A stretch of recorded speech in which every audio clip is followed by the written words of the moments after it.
So, Yes. Jo, Rowling.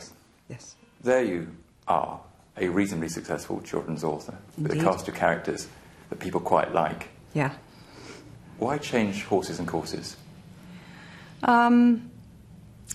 Because this is the thing I wanted to write next. It's really not very complicated. I had the idea for it. I knew I would love to write it. And so that's where it all started. I did not sit down to write this novel. No part of me felt, right, got to prove. I had nothing to prove. Now, I don't mean that in an arrogant way. I certainly don't mean that I think, well, you know, I can't improve as a writer. I certainly don't mean that I'm coming from a place of self-satisfaction. But Harry Potter truly liberated me.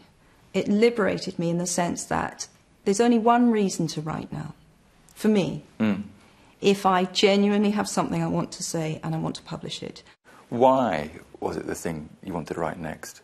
The truth is the idea just came to me and I just had that almost visceral reaction when you're excited about something, you know you want to do it. But I could, I suppose, go back and say, well, it plays into certain themes in my life. In a sense, it's quite a personal book. These are things that I think about a lot. It's personal in the sense that it deals with broad themes that have affected my life in a very real sense. Poverty, for example. And there are attitudes depicted in this book that I found myself suffering from at a very formative time in my life. Did you have any of those experiences that you projected onto your characters? Self-harming, taking drugs, trying to numb the pain? Wouldn't want to go there too much in the sense that, but I will say that I've, as is well documented, I have had my issues with I've certainly had mental health issues. I've been depressed.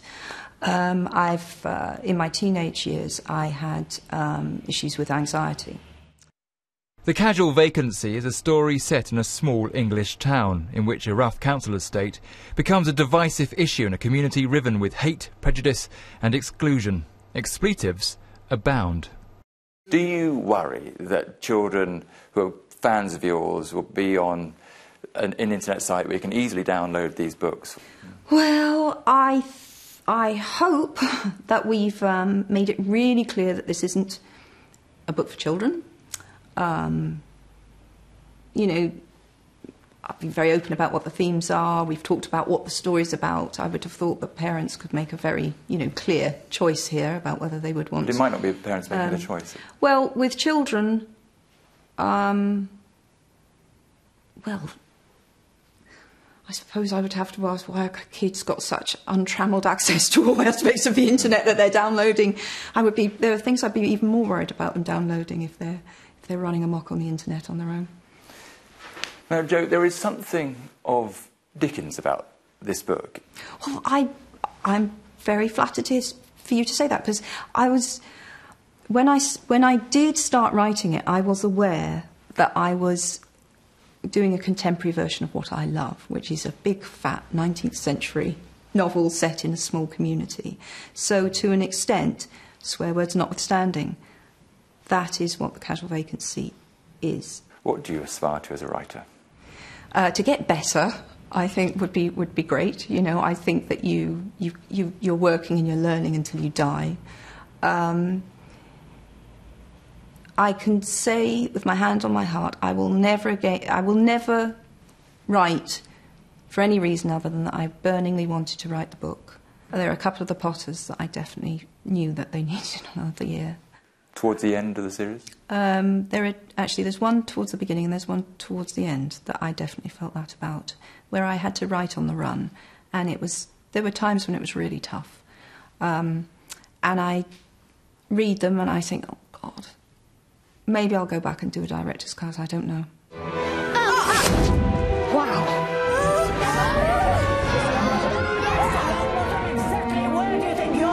As a writer, you've created a portfolio of characters which connect with millions, maybe even billions of people. It's an extraordinary achievement, truly extraordinary. Surely you can't leave them be.